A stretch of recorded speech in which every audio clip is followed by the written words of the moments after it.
No vídeo de hoje eu me comprometo a te trazer um balanço de como estava o Paysandu quando o Hélio dos Anjos chegou e como o Paysandu está hoje, bem próximo de um acesso à Série B do Campeonato Brasileiro, mostrando passo a passo como o Paysandu transicionou de um momento muito ruim na competição até hoje estar a um ponto de se classificar não só para a Série B, mas inclusive para a final do Campeonato Brasileiro da Série C. Eu me chamo Arthur Souza e estou aqui para trazer esse conteúdo para vocês. Então, antes de mais nada, meu caro, eu já peço que você deixe seu like, que como eu sempre falo aqui, não custa nada para ti. Nada, nada, nada.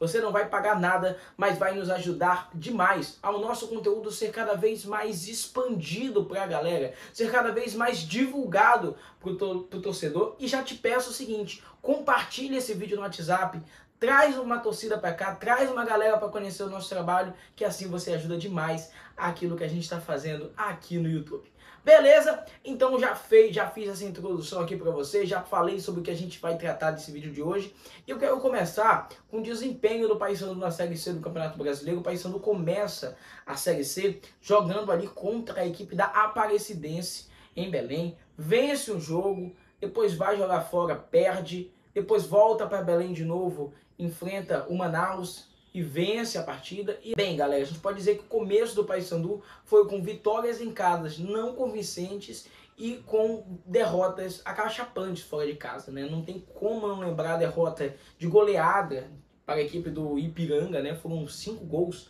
tomados pela equipe do Paysandu jogando contra o Ipiranga, 3 gols tomados jogando fora de casa, enfrentando a equipe do Volta Redonda.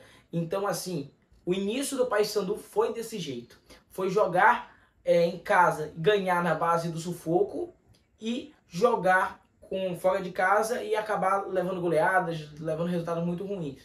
O Paysandu depois começa a tropeçar também em casa, né? O Paysandu começa ali a ter um empate com São José em casa, começa ali a ter um empate com São Bernardo também jogando na Curuzu. Os resultados fora de casa continuavam não aparecendo. E aí, meus amigos, o Paysandu teve uma situação dramática. Foi um quase resultado ruim contra o Floresta, jogando em Belém. Parecia, meus amigos, o Floresta abriu o placar e parecia que o Paysandu estava sem reação. Só que aí, nesse processo de transicionar tudo, o Paysandu foi enfrentar o Botafogo da Paraíba, jogando na Paraíba, assim, numa situação complexa. O time estava na parte de meio para baixo da tabela, numa situação complexa, e o time tricolor ia enfrentar a equipe do Botafogo e começou ganhando. Começou fazendo 1 a 0 no jogo que o Paysandu não estava pressionando, tá? Mas fez 1 a 0 diante da equipe do Botafogo da Paraíba. E aí, cara, acontece o seguinte, o Gabriel Bernard acaba errando. O Gabriel Bernard foi inclusive responsável por o Paysandu não estar numa situação pior, viu? Naquele momento da disputa, o Paysandu, que como eu falei, vinha conseguindo os resultados em casa ali sem convencer tanto, muito por causa das ótimas atuações do Gabriel Bernard. Mas nesse jogo contra o Botafogo da Paraíba, o Gabriel Bernard perde. Erra bastante, errou no primeiro gol, o Paysandu fez 2 a 1, o Gabriel Bernard erra de novo e o Botafogo acaba fazendo 3 a 2. E aquele jogo, meus amigos, aquele jogo ali foi simplesmente o ápice para que o Paysandu mudasse os rumos. A saída do técnico Marquinhos Santos, que não conseguiu implementar um trabalho convincente na equipe do Paysandu nessa outra passagem dele aqui pelo comando técnico do time bicolor, simplesmente modificou completamente o que iria ser a Série C do Campeonato Brasileiro. Ele sai do Paysandu e o Hélio dos Anjos assume.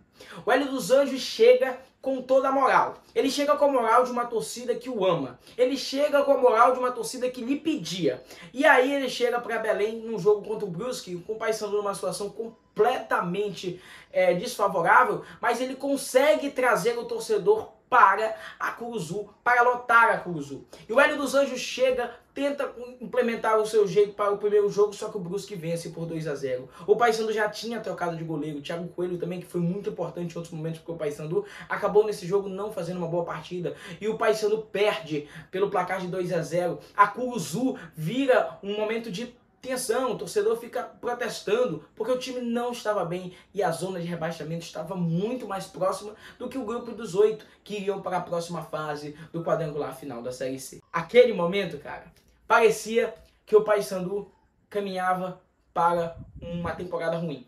Só parecia. Porque o Hélio dos Anjos no jogo seguinte tinha uma missão muito dura. Ele tinha um calendário com um jogo contra o Amazonas, que naquela época era líder, não perdia para ninguém quase jogando em Manaus.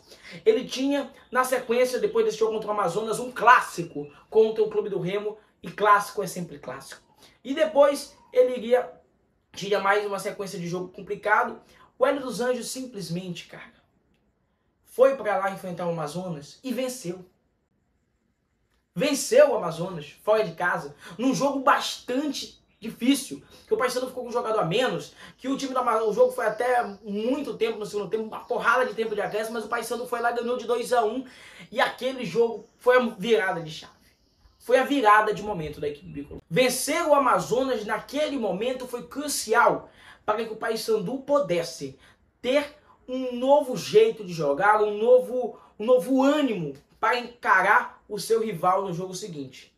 E o jogo de clássico, como vocês sabem, é sempre bastante disputado, sempre bastante pegado. O Paysandu foi enfrentar o Clube do Remo naquele jogo, abre o placar, faz 1-0, mas depois tem um pênalti pro Clube do Remo. E sabe quem fez a defesa desse penal, cara? Matheus Nogueira. Um nome também indispensável para o avanço e a melhora do desempenho do Paysandu. Ele conseguiu dar uma segurança defensiva muito grande para essa equipe bicolor.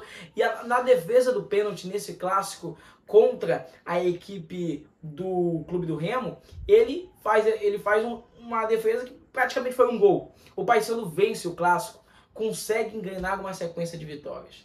E aí, meus caros, depois tem CSA. Depois tem o Paysandu vencendo em casa, a equipe do CSA, depois vai fazer alguns confrontos e a sequência foi positiva. Culmina, chega no momento contra o Náutico. Cara, depois de tudo que já tinha sido feito, tudo que já tinha sido construído, o Paysandu vai enfrentar o Náutico na Curuzu e aí 2-0 pro Náutico. Já naquele momento, no jogo contra o Náutico, o Paysandu teria pouco ainda a se caminhar depois, né? A atmosfera da Curuzu magnífica. A galera do Paysandu não se entregou. Ronaldo Mendes foi lá, marcou o gol, um gol importantíssimo para a equipe do Paysandu. E este gol do 2-1 foi um gol, cara, assim, importante demais. Passou esse gol no segundo tempo, pressão do Paysandu, busca resultado, consegue o empate. E aí depois, cara, a virada tinha que sair nos pés de Vinícius Leite. Um cara que estava desde 2019 com a camisa do Paysandu e estava naquele jogo contra a equipe do Náutico. Estava naquele jogo lá do Voaden, né? O pênalti em 2019, que foi marcado. Ele junto com o Hélio estavam ali e ele marca um golaço na Curuzu, que é o gol da virada. Depois tem o gol do Roger, um garoto da base que também merece toda a atenção desse time do Paysandu, viu, para temporadas futuras. E, cara, o Paysandu vence por 4-2. Aquele jogo ali, meus amigos, marcou muito, significou muito.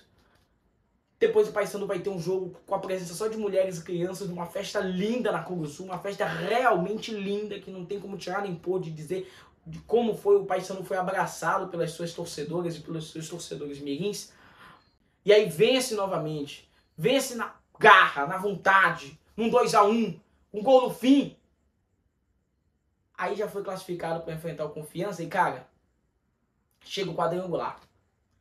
Chega o quadrangular, a fase que o torcedor bicolor ficou bastante traumatizado em temporadas anteriores. Nesse quadrangular, meus caros, nesse quadrangular o Paysandu começa jogando melhor, pressionando, mas com erro de arbitragem no lance do Nicolas Careca. O árbitro foi muito precipitado. O Paysandu acaba empatando o jogo, o Hélio dos Anjos expulso. Lembrando que o Volta Redonda saiu na frente nesse jogo.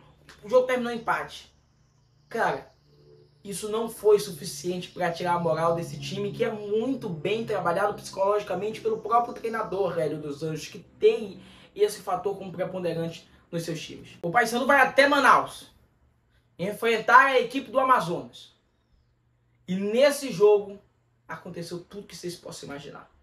O Paysandu faz 1-0 com gol de pênalti. O VAR não funcionava naquela situação, mas o pênalti foi flagrante. O Paysandu consegue fazer 1-0. Depois o jogo começa a ficar truncado, o jogo começa a ficar pesado. O Paysandu não consegue apresentar o seu melhor futebol, que a gente sabe que tinha condição, mas mesmo assim. E aí no final, cara, aos 90 minutos lá do segundo tempo, já o árbitro marca um pênalti para o Amazonas. Nessa altura do campeonato, o VAR já tinha sido consertado, ele estava com instabilidade no início da partida, e o árbitro informou aos dois capitães, informou também quando o VAR voltou, mas naquele momento final o VAR para e, cara, o VAR analisa durante 11 minutos até marcar o impedimento no pênalti do Amazonas, cara, deixando uma tensão total. Esse jogo teve polêmica, esse jogo teve agressão para cima de jogadores do Paysandu, para cima de membros da comissão técnica. Cara, foi um negócio absurdo.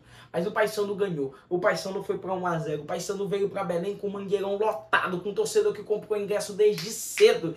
E mais de 49 mil pessoas no Estádio Olímpico. Mangueirão não tinha como. E o jogo parecia que ia ficar no 0-0. Paysandu e Botafogo da Paraíba em Belém. E o Paysandu no primeiro tempo acabou não tendo aquele melhor desempenho, mas no segundo pressionou, buscou demais. Era o Paysandu que a gente esperava, era o Paysandu que a gente estava acostumado a ver agora sob o comando do Hélio dos Anjos, buscando demais o ataque. E o gol não vinha, o gol não chegava, e era a bola na trave com o Mário Sérgio, era pressão, o Paysandu tentou de qualquer forma. O gol saiu aos 54 minutos. Explodiu o estádio do Mangueirão em festa. O Paysandu estava a um passo de conquistar esse acesso. A um passo e meio. Porque o passo foi dado no final de semana seguinte. Contra o Botafogo da Paraíba. Agora, recente. O Paysandu leva um gol aos 20 segundos, cara. 20 segundos. E depois, numa pressão, numa confusão, o Paysandu tem um pênalti a seu favor. E o Paysandu tentou bastante, tá? O Paysandu jogou bem contra a equipe do Botafogo da Paraíba mais uma vez. Destaque que o Paysandu jogou melhor que seu adversário no jogo contra o Volta Redonda. No jogo contra o Amazonas foi mais ou menos. No jogo contra o Botafogo da Paraíba em Belém jogou mais que o Botafogo da Paraíba. No jogo contra o Botafogo da Paraíba fora também volta a jogar mais. Tem esse pênalti aí marcado. O Mário Sérgio erra numa infelicidade porque ele é um grande batedor de pênalti. E aí, cara, o Paysandu continua pressionando. O Edilson faz, Vinícius Leite faz. O Botafogo empata de novo. O Paysandu faz com o Robinho. E o Paysandu deu mais um passo. Agora falta aquele meio passo. Um ponto. Separa o Paysandu não só da Série B, mas também da final da Série C. Final que o Paysandu chegou em 2014. Da Série C acabou ficando com o segundo lugar. Mas agora o Paysandu pode chegar a mais uma final se conquistar esse ponto. E a classificação para a Série B pode vir até mesmo antes do Paysandu jogar, viu? Porque o Botafogo da Paraíba vai enfrentar o Volta Redonda em casa. E se o Botafogo da Paraíba não deixar o Volta Redonda ganhar, né? Se tivermos vitória do Botafogo ou empate nesse jogo, o Volta Redonda não alcançaria mais o Paysandu, o Botafogo já não alcança mais o Paysandu, e aí a Série B está garantida antes mesmo do Paysandu jogar contra a equipe do Amazonas no domingo. Aí seria somente uma festa do torcedor bicolor diante do Amazonas já no domingo. É isso, cara. Não tem como a gente não falar sobre todo esse aspecto, sobre como o time mudou, sobre como era o Paysandu antes do Hélio e como foi o Paysandu depois do Hélio. Um time que começou a fazer pressão sobre os adversários, um time que começou a acreditar em todos os jogos, um time que começou a ter um novo ânimo. Esse cara realmente foi fundamental. Fundamental para que o Paysandu fizesse aquilo que precisava, para que o Paysandu conquistasse uma nova autonomia em campo. O acesso ainda não veio. Espero que na semana que vem a gente possa estar gravando um vídeo para confirmar esse acesso. Mas grande parte do caminho já foi percorrido. É isso, galera. Foi esse o vídeo de hoje. Tamo junto e até o próximo.